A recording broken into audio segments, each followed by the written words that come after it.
Bhedarganj মমতাময়ী ideal স্কুলে 2 দিনব্যাপী বার্ষিক ক্রীড়া ও সাংস্কৃতিক প্রতিযোগিতা উদ্বোধন করা হয়েছে। সাইফুল ইসলামের পাঠানো প্রতিবেদন ও ভিডিও চিত্র নিয়ে বিস্তারিত।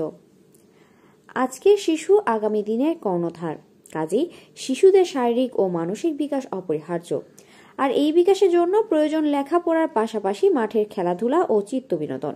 তাই কোমলমতি শিক্ষার্থীদের নিয়ে শরীয়তপুরের ভেদরগঞ্জে মমতাময়ী আইডিয়াল স্কুলের 2 দিনব্যাপী বার্ষিক ক্রীড়া, সাহিত্য সাংস্কৃতিক প্রতিযোগিতা ও পুরস্কার বিতরণী অনুষ্ঠানের শুভ উদ্বোধন করা হয়েছে।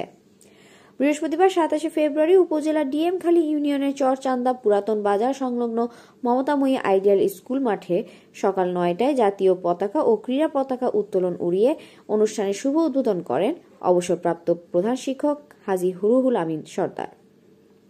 মমতাময়ী আইডিয়াল স্কুলের প্রধান শিক্ষক বায়েজিদ আহমেদের সভাপতিত্বে অনুষ্ঠানের প্রধান অতিথি ছিলেন ডিএমখালী ইউনিয়ন পরিষদের প্যানেল চেয়ারম্যান আমজাদ হোসেন ঢালী।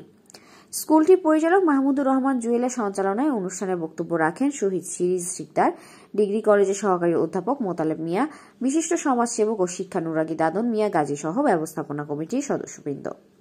এ সময় বিদ্যালয়ের সকল শিক্ষক, শিক্ষার্থী, অভিভাবক ও এলাকার গণ্যমান্য ব্যক্তিবর্গ উপস্থিত ছিলেন।